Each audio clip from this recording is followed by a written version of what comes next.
Welcome back to another ACC League Racing highlights video, and this week we're at Kyalami for the first of our 90-minute races in this AOR league. Last time out at Zolder, a mistake early on forced me into a bit of a comeback race, but ended up P7, so not a bad effort.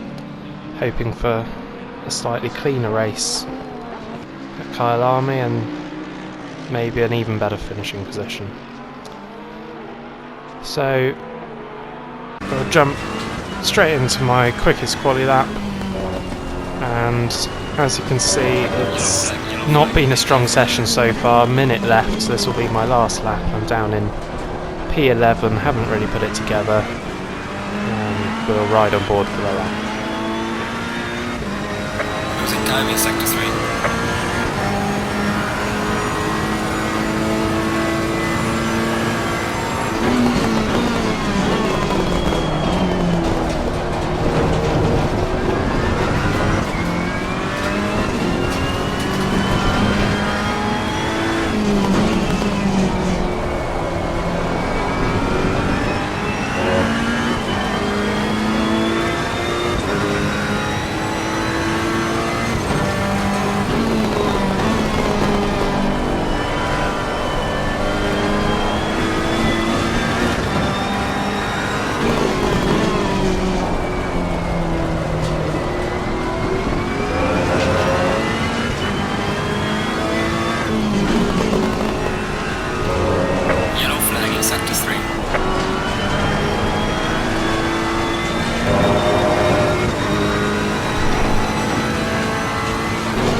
So I managed to improve by 7/10 on the final lap and drag myself up to P7, which I think if I'd not improved would have been down in 12th or 13th.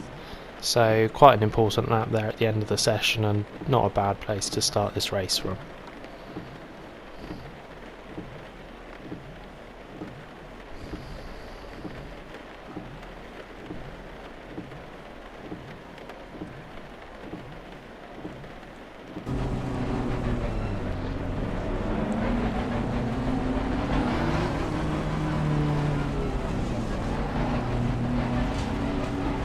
So just getting ready for the start now, trying to keep it clean lap 1 and see where we end up. Green light, go, go, go. Car on the left.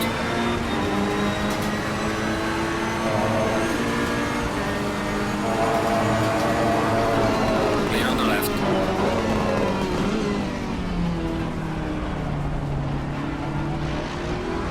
Car on the left. A little bit of contact in front, and that just gifts us a free position, having basically been holding on to 7. So up 1 off the start, and time to settle into the race.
So as the two in front were quite close through the last corner there, it's actually given the Mercedes a bad run onto the straight, and managed to get my car to the inside looking for P5 early on in this race.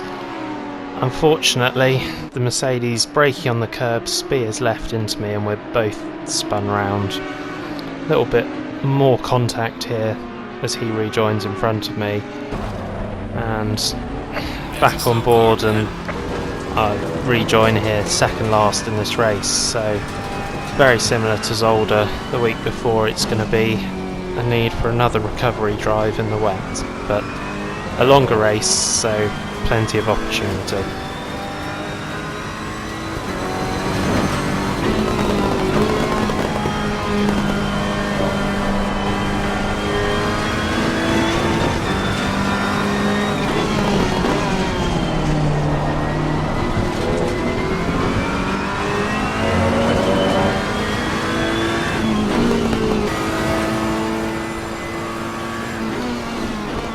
It doesn't take long in the end, and the positions start arriving, not through overtakes really, but just mistakes. So Bunce, I believe that was on the outside of turn 1, not sure what happened with him, and then immediately afterwards Z-Play with the spin through turn 4, and we just about avoid contact with him.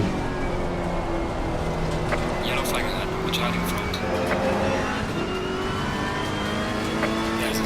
So the yellow's up ahead, and I believe it's for Mizza, who was race leader.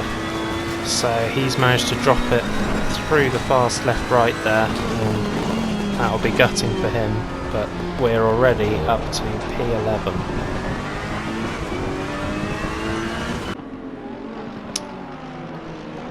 Then coming down into turn 1, still very early on in this race, and just off screen you've had Matteo and Red Bull Energy make slight contact. At the time I didn't realise that Matteo had lost it from contact, I thought he'd lost it on the curb, and so unfortunately, unsighted of the second car, I hit Red Bull Energy and got quite a lot of damage. Didn't spin round, but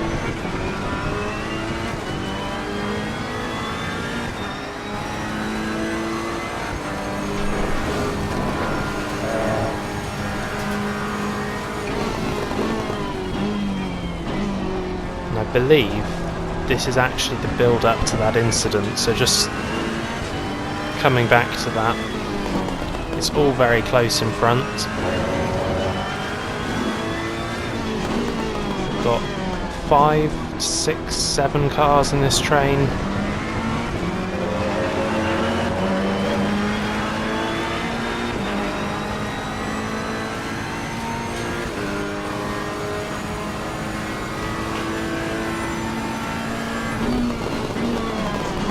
See, Matteo goes for the dive, and from my onboard, if I'd been looking in the right place I would have seen it, but I was concentrating on the car in front of me, and unfortunately didn't spot the second car, so after dodging Matteo went straight into the side of Red Bull Energy. Very unsure here, my engine just cut out. I don't know if it was a glitch with my wheel, I was very confused, especially just after the contact, but we managed to get going again, and this time unfortunately I think 11 seconds worth of damage on the car, but pitting early on now would commit me to the 2-stop with the tyre wear in this race, so just having to grin and bear it and see if we can keep the pace up despite the damage.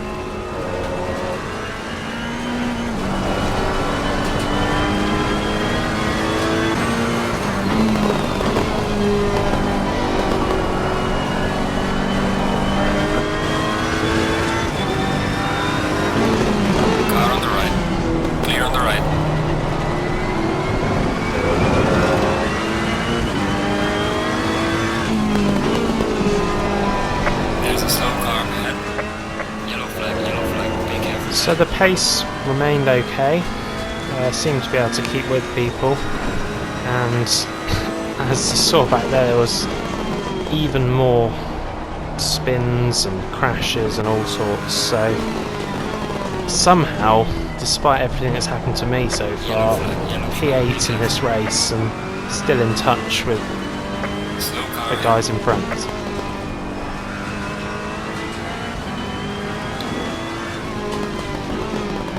And there was another spinner, Cortez, who I imagine would have hit the wall there and has dived straight into the pits, which puts us up to P7.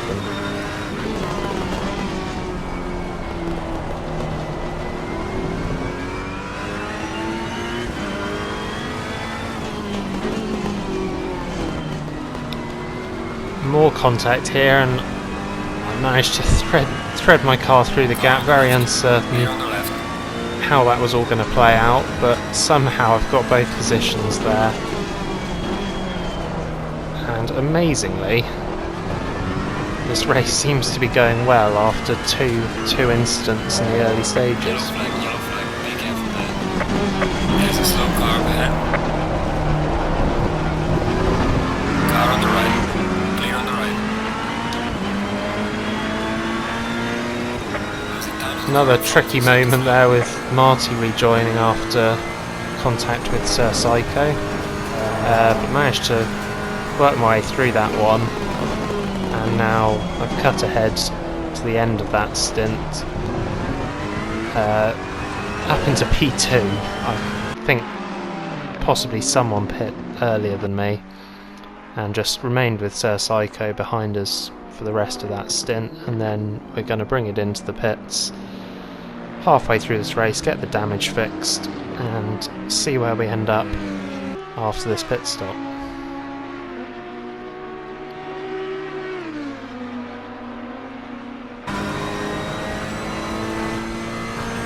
So rejoining the track, and we're already P6, having made our stop with potentially one or two cars left to pit in front. The three directly in front of us all have stopped, so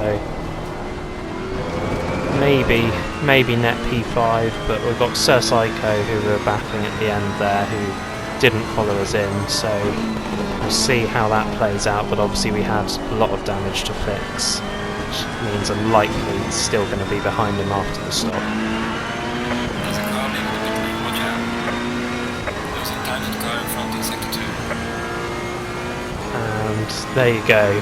So despite the undercut, unfortunately with the damage to repair, Sir Psycho appears still in front of us, but we've got Marty not far in front and Claudio a bit up the road from him, so P3 is not out of the question in this race.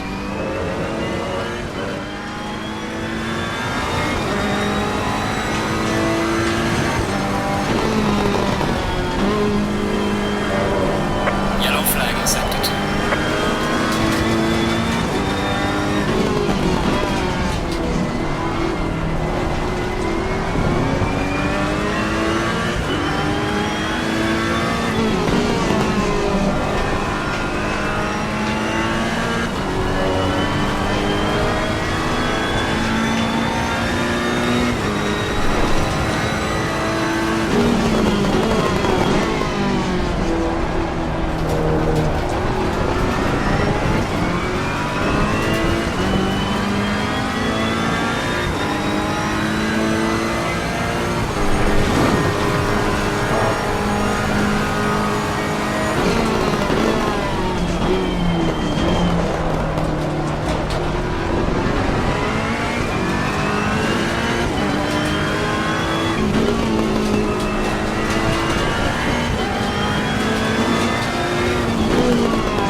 At this point, Cortez rejoining from the pits, a lap down, so not involved in this battle, and slots in between myself and Sir Psycho. I really was hoping he was just going to let me go immediately. Unfortunately, he held position for a couple of corners, which is absolutely fair enough, nothing wrong with it. Just I wasn't sure if he was going to let me go. He ends up, after the right-hander here, pulling over to the left and freeing me up to carry on with the battle in front.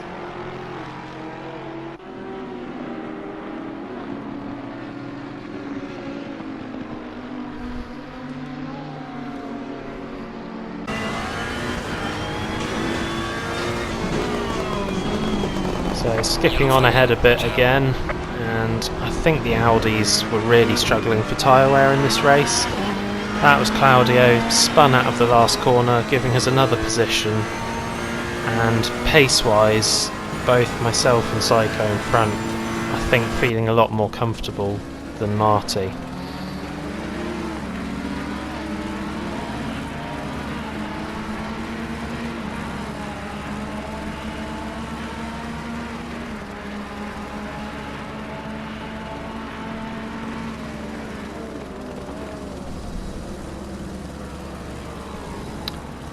Despite the pace though, it was tough to make overtakes around here. Marty, to be fair to him, although he was struggling, he wasn't making big mistakes, wasn't leaving any opportunities, and as a result, Cortez, obviously on fresh tyres behind me, a lap down but constantly in my mirror, which was quite distracting at points, and just having to try and ignore the car behind and focus on the battle for position in front.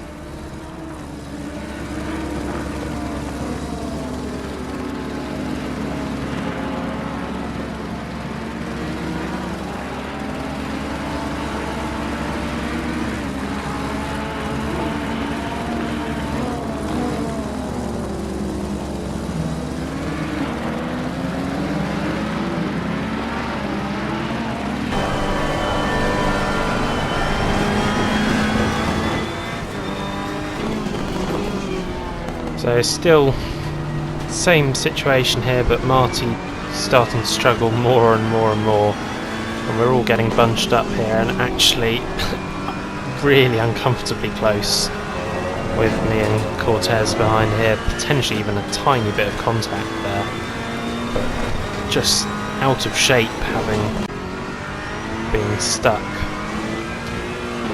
But finally I got some relief from behind as Cortez hits the bump at the penultimate corner and can't save it and goes into the wall. So at this point, as much as you don't wish it on anyone, and I wasn't racing him for position, it was a bit of a relief to just not have any distraction in my mirrors.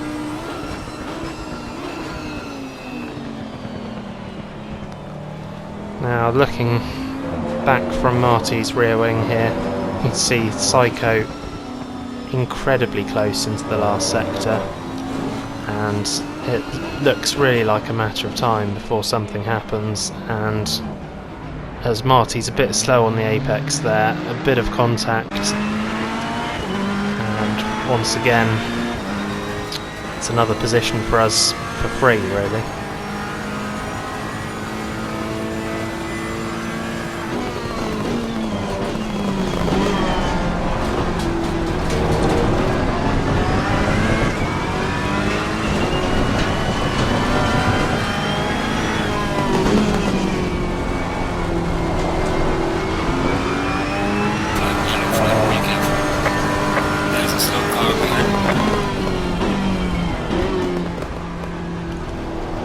So at this point the yellow flags are actually for Red Bull Energy from P2, and that gap coming down is going to be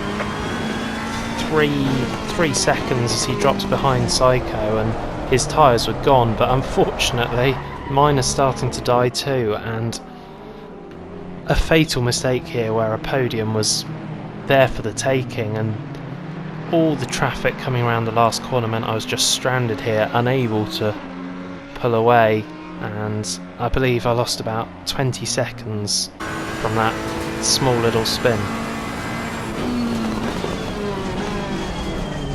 despite that, Red Bull Energy's tyres so far gone that here, the start of the final lap, the gap down to 7 seconds again. Leader has finished the race. And watching the gap through this lap, you can just see how dead his tyres were, so I'll just run it through to the end of the race here.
So there we are, across the line, couldn't quite do it, gap 1.4 ahead at the end, and that spin was costly, would have been a third position without that. But not a bad result after big damage, couple of spins, but in the end, well done to Bouncy, won that race quite comfortably in a league of his own there. And on to the next one.